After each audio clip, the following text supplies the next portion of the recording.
Graffiti Rebellion, Art and Legacy, Chapter 1, Tag. The city was alive, pulsing under a blanket of dark clouds. Neon lights bled into the smog, while the hum of traffic and the occasional shout echoed through the alleyways. Above it all, Alex crouched, spray can in hand, perched on the edge of a crumbling rooftop. The adrenaline thrummed through their veins as they glanced at the drop below, a dizzying 6 stories down. The tag had to be perfect. The height, the risk, everything added to the piece's value. Alex flicked the can's nozzle, releasing a burst of red onto the weathered brick. The hiss of the spray was their symphony, each movement a stroke in their unspoken rebellion. As they worked, their mind buzzed with the night's tension. One mistake, and they could end up smeared on the pavement. But fear wasn't part of Alex's vocabulary.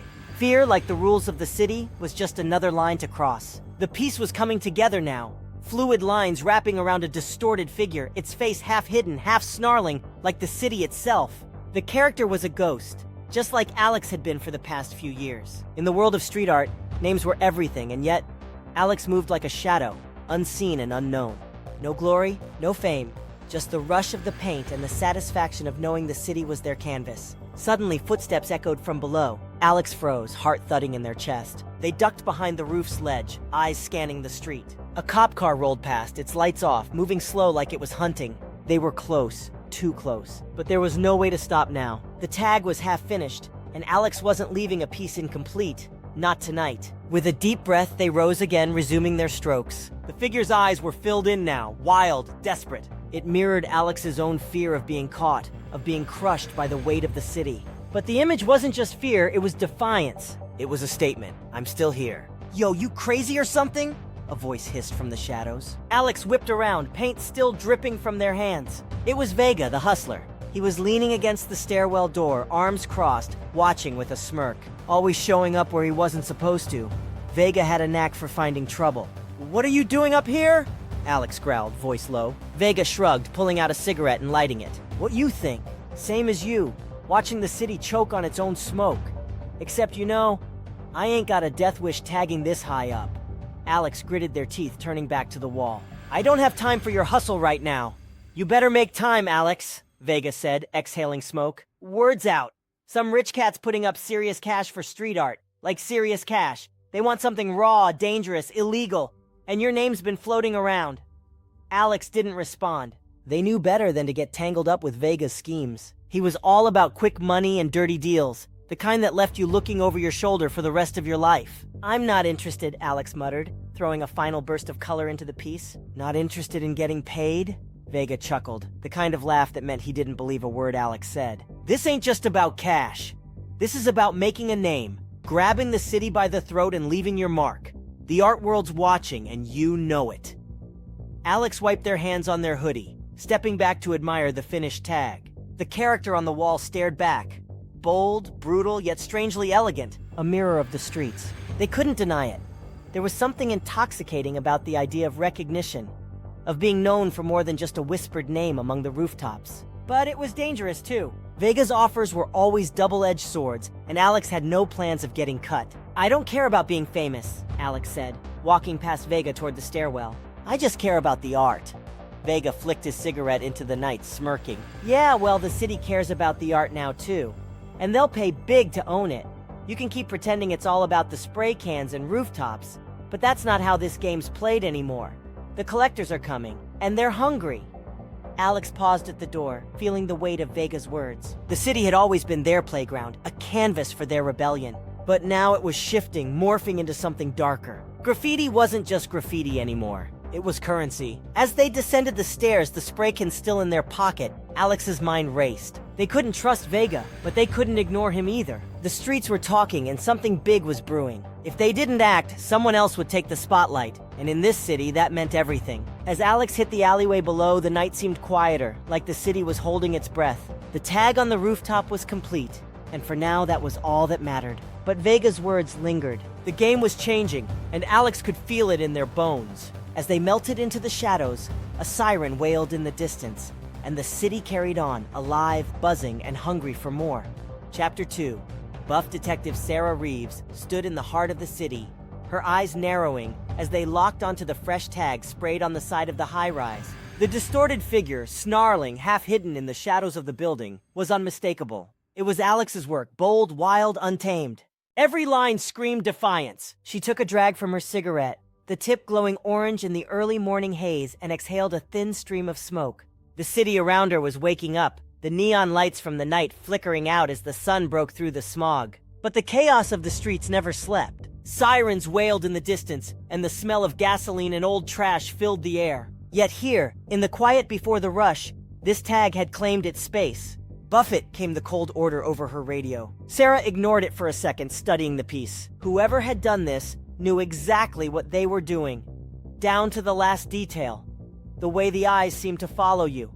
The lines that merged with the building's architecture. It wasn't just vandalism, it was art. But in this city, it didn't matter. Art was only worth something if it could be bought, sold, or locked away behind glass. Out here on these streets, it was just another crime to clean up. Her phone buzzed, snapping her out of her thoughts. She glanced at the screen. Commander Harkness. "You got something?" Harkness's voice crackled in her ear as she answered. "It's fresh," Sarah said, stepping back to get a full view of the piece. "Looks like Alex." "Alex!" Harkness grunted. "We've been after that ghost for months. Get it down before the press gets wind of it. Last thing we need is another viral circus." Sarah's grip tightened on her phone. Harkness didn't get it. None of them did. To them, graffiti was just vandalism, a mess to be scrubbed off walls, another checkbox in their endless war against crime. But to Sarah, it was something more, something personal. Alex's tags had been popping up for years now, on subway cars, rooftops, even billboards, always in the most impossible places, each piece more daring than the last. No one knew their real name, but Sarah had been following the work like breadcrumbs, trying to piece together the identity behind the spray cans. Her brother had been like Alex, living on the edge, chasing adrenaline and leaving his mark in every corner of the city, until one night he didn't come home. Found dead in a back alley, his last piece unfinished. The city swallowed him whole, and Sarah had been chasing ghosts ever since. She took a deep breath, flicking her cigarette into the street. There was something about this tag, something that felt different from Alex's usual work. It wasn't just another mark of rebellion. This one was a message, a challenge, and it was meant for someone. "You hear me, Reeves?" Harkness barked. "Buffett." "Yeah," Sarah muttered, walking away from the tag. "I hear you." She pocketed her phone and turned to her partner, Detective Carter, who was leaning against their unmarked car, sipping cheap coffee from a corner shop. His eyes followed hers up to the mural. "Looks like one of Alex's," he said, stating the obvious. "Yeah," Sarah said. "But this one's different. It's bold. Too bold. It's like Alex is asking for trouble now." Carter shrugged. "They've been asking for trouble for a long time. Doesn't change the fact that we've got orders to buff it out before it turns into a media frenzy." Sarah felt the weight of her badge on her hip. She should care about what Harkness said, about doing her job. But all she cared about was finding out what happened to her brother.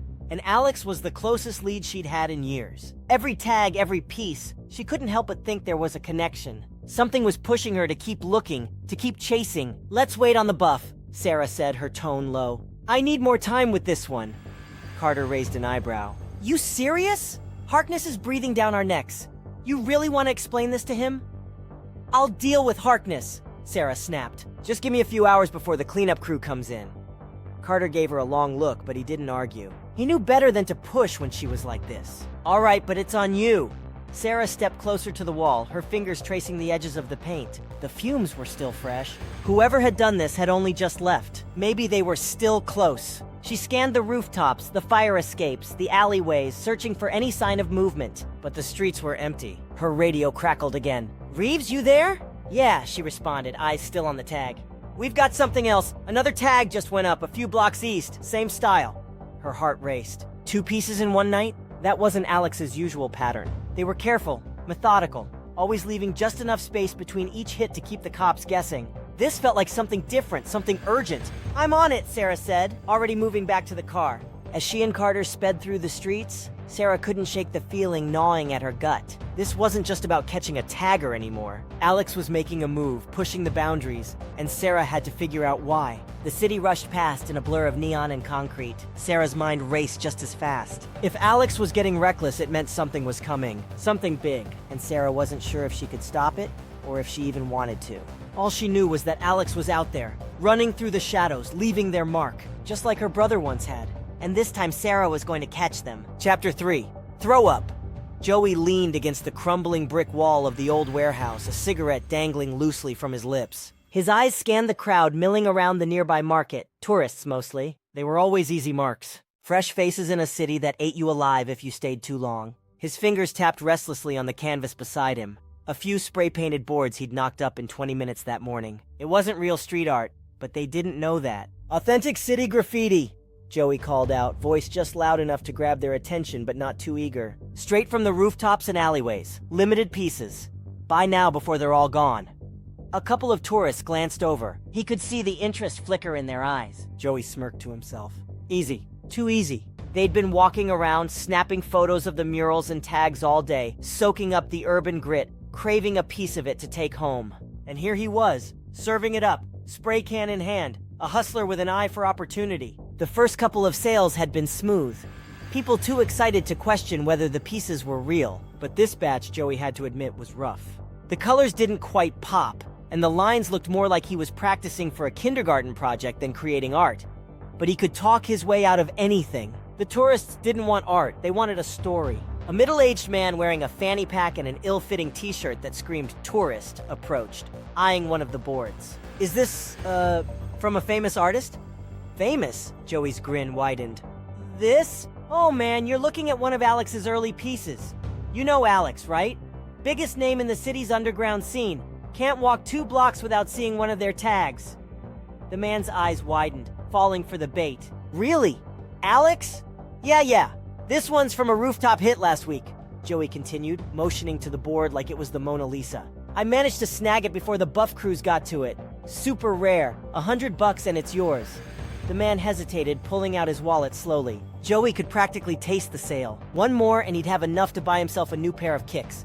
Maybe even get a few drinks at the bar later. Easy money. Just as the cash exchanged hands, a loud voice boomed behind Joey. "Yo, you for real selling that trash?" Joey froze. That voice. "Not now. Not here." He turned slowly to see Marcus, leader of the Wolves, a notorious graffiti crew swaggering toward him. Behind Marcus, 2 other wolves, big guys with hard faces, flanked him like bodyguards. Joey's heart skipped a beat. "Marcus, what's up, man?" Joey tried to keep his tone light, but the tension was rising fast. He knew what was coming. "What's up?" Marcus snorted, his eyes narrowing at the fake pieces. "This clown over here is selling fake street art, that's what's up." He grabbed one of Joey's boards, turning it over with a sneer. "This ain't even close to real, man. You out here hustling tourists with this?" The tourists backed away, the man with the fanny pack clutching his wallet tighter, eyes wide with fear. Joey raised his hands defensively. Hey, relax. It's all just a little business, you know? People want a piece of the city. I'm giving it to them." Marcus stepped closer, the muscle behind him cracking their knuckles. "This is our turf, Joey. You don't just set up shop like this, not without asking, and definitely not selling fake wolves work." Joey swallowed hard.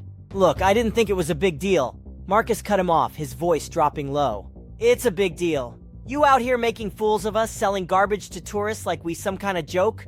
That ain't gonna fly." One of the wolves yanked another board off Joey's display and tossed it onto the ground, smashing it with the heel of his boot. The splintering sound echoed down the alley and Joey winced. That was his meal ticket they were grinding into the concrete. All right, you made your point," Joey said, backing up, hands still raised. "I'll pack it up, no harm done." But Marcus wasn't finished. "Nah, you don't get off that easy." He motioned to the other wolf, who grabbed the rest of the boards and chucked them into the nearest dumpster. "You owe us, Joey." "Owe you?" Joey stammered, his mind racing. He couldn't afford this. He barely had enough to keep himself afloat as it was. "Come on, Marcus, man, we go way back. You don't need to do this." Marcus didn't smile. "You owe us for the disrespect. You got a week to pay up or we take it out of your hide. You feel me?" Joey nodded quickly, trying not to let the panic show. Yeah, I feel you. 1 week, I'll get it." Marcus gave him a final look before walking away, his crew following close behind. The tourists had long since scattered, leaving Joey alone with his wrecked boards and a sick feeling in his stomach. He sat down on the curb, head in his hands. The hustle had gone wrong, so wrong. 1 minute he was making easy cash off some suckers, the next he was in debt to the wolves, a crew that didn't mess around. "Shit," Joey muttered under his breath. "What am I gonna do now?" The answer didn't come easily. He needed money fast, and selling fake tags wasn't gonna cut it anymore, not if Marcus had his eye on him. Joey lit another cigarette, the smoke curling into the air as he stared at the ruined boards in the dumpster. The city around him kept moving, indifferent to his problems, its pulse as relentless as ever, but Joey wasn't about to give up. He was a hustler after all. There had to be another angle, another scheme to get him out of this mess. The streets were ruthless, but they also rewarded the clever. And Joey, for all his mistakes, still had a few tricks up his sleeve. He flicked the cigarette into the gutter and stood up. Time to find another hustle.